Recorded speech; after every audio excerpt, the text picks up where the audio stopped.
जय श्री कृष्ण। मैं सोनाली पूजा व्रत कहानियाँ में आप सबका बहुत बहुत स्वागत है। आज हम आने वाली फाल्गुन मास की कृष्ण शुक्ल पक्ष की एकादशी अमल की एकादशी का महात्म्य सुनेंगे। इस एकादशी का क्या विधि है और इसे क्यों करना चाहिए, इसकी कथा मैं आपको सुनाती हूँ।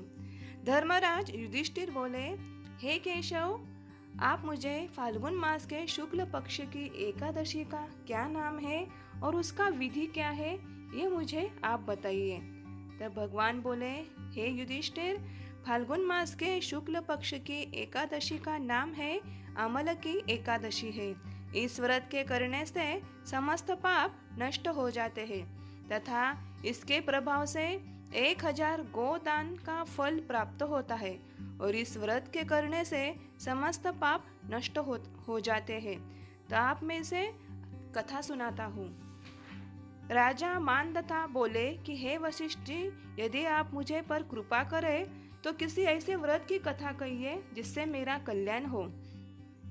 महर्षि वशिष्ठ बोले कि हे राजन, सब व्रतों से उत्तम और अंत में मोक्ष देने वाली अमल की एकादशी का व्रत का मैं वर्णन करता हूँ। यह एकादशी फाल्गुन माह के शुक्ल पक्ष में आती है।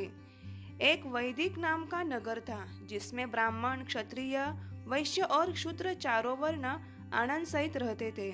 उस नगर में सदैव वेद ध्वनि गुंजा करती थी तथा पापी, दुराचारी तथा नास्तिक उस नगर में कोई नहीं था। उस नगर में चैत्रथ नाम का चंद्रवंशी राजा राज्य करता था। वह अत्यंत विद्वान तथा धर्मी था। उस नगर में कोई भी व्यक्ति दरिद्र व कंजूस नहीं था। सभी नगरवासी विष्णु भक्त थे और आबाल वृद्ध, स्त्री पुरुष एकादशी का व्रत किया करते थे। एक समय फाल्गुन मास के शुक्ल पक्ष की अमल की एकादशी आई। उस दिन राजा, प्रजा तथा बाल वृद्ध ने सब ने हर्षपूर्वक व्रत किया। राजा अपनी प्रजा के साथ मंदिर में जाकर पूर्ण कुंभ स्थापित करके धूप, दीप, नैवेद्य, पंचरत्न आदि से धात्री आंवले का पूजन करने लगे। इस प्रकार स्तुति करने लगे, हे धात्री, तुम ब्रह्म स्वरूप हो, तुम ब्रह्मा जी द्वारा उत्पन्न हुए हो और समस्त पापों का नाश करने वाले हो। तुमको नमस्कार है। अब तुम मेरा अर्घ्य स्वीकार करो। तुम श्री रामचंद्र जी द्वारा सम्मानित हो। मैं आपकी प्रार्थना करता हूँ, अतः आप मेरे समस्त पापों का नाश करो। उस मंदिर में सब ने रात्रि को जागरण किया। रात के समय वहाँ एक बहेलिया आया जो अत्यंत पापी और दुराचारी था। वह अपने कुटुंब का पालन जीव हत्या करके किया करता था। भूख और प्यास से अत्यंत व्याकुल वह बहेलिया इस जागरण को देखने के लिए मंदिर के एक कोने में बैठ गया और विष्णु भगवान तथा एकादशी महात्म्य की कथा सुनने लगा। इस प्रकार अन्य मनुष्यों को भांति उसने भी सारी रात जागकर बिता दी। प्रातःकाल होते ही सब लोग अपने घर चले गए तो बहेलिया भी अपने घर चला गया। घर जाकर उसने भोजन किया। कुछ समय बीतने के पश्चात उस बहेली की मृत्यु हो गई। मगर उस अमल की एकादशी के व्रत तथा जागरण से उसने राजा विदुरथ के घर जन्म लिया और उसका नाम वसुरथ रखा गया। युवा होने पर वह चतुरंगणी सेना के सहित तथा धन धान्य से युक्त होकर 10,000 ग्रामों का पालन करने लगा। वह तेज में सूर्य के समान, कांति में चंद्रमा के समान, वीरता में भगवान विष्णु के समान और क्षमा में पृथ्वी के समान था। वह अत्यंत धार्मिक, सत्यवादी, कर्मवीर और विष्णु भक्त था। वह प्रजा का समान भाव से पालन करता था। दान देना उसका नित्य कर्तव्य था। एक दिन राजा शिकार करने गया। दैव योग से वह मार्ग भूल गया और दिशा ज्ञान न रहने से कारण उसी वन में एक वृक्ष के नीचे सो गया। थोड़ी देर बाद पहाड़ी म्लेंच वहां पर आ गए और राजा को अकेला देखकर मारो मारो शब्द कहते हुए राजा की ओर दौड़े। म्लेंच कहने लगे, किसी दुष्ट राजा ने हमारे माता, पिता, पुत्र, पौत्र आदि अनेक संबंधियों को मारा है तथा देश से निकाल दिया है, अतः इसको अवश्य मारना चाहिए। ऐसा कहकर म्लेंच राजा उस राजा को मारने दौड़े और अनेक प्रकार के अस्त्र शस्त्र उसके ऊपर फेंके। वे सब अस्त्र शस्त्र राजा के शरीर पर गिरते ही नष्ट हो जाते और उनका वार पुष्प के समान प्रतीत होता।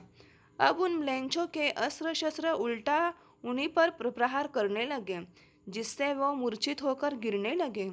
उसी समय राजा के शरीर से एक दिव्य स्त्री उत्पन्न हुई। वह स्त्री अत्यंत सुंदर होते हुए भी उसकी भ्रुकुटी टेढ़ी थी।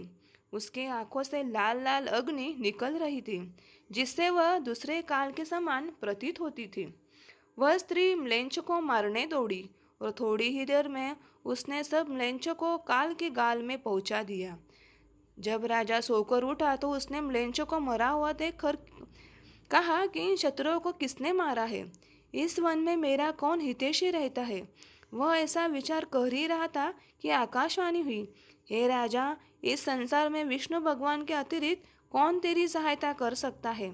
इस आकाशवाणी को सुनकर राजा अपने राज्य में आ गया और सुखपूर्वक राजा राज्य करने लगा। महर्षि वशिष्ठ बोले कि हे राजन, यह अमलकी एकादशी का व्रत का प्रभाव था। जो मनुष्य इस अमलकी एकादशी का व्रत करते हैं वे प्रत्येक कार्य में सफल होते हैं और अतः विष्णु लोक में जाते हैं। ऐसी है ये अमलकी एकादशी व्रत कथा, जिसे सुनने से हमारे सारे पापों का नाश होता है और हमें 1000 गाय दान करने का पुण्य फल प्राप्त होता है। अमलकी एकादशी को ब्रज में रंगभरणी एकादशी भी कहा जाता है। श्री नाथद्वारा में कुंज एकादशी तथा खाटू नगरी में खाटू एकादशी भी कहा जाता है। इस एकादशी को आंवला एकादशी भी कहा जाता है। इस दिन आंवले के झाड़ की पूजा की जाती है और कहानी सुनी जाती है। तो कैसी लगी अमलकी एकादशी की कथा? मुझे कमेंट्स बॉक्स में कमेंट्स करना मत भूलिए और मेरे इस नए चैनल को सब्सक्राइब ज़रूर कीजिए। धन्यवाद।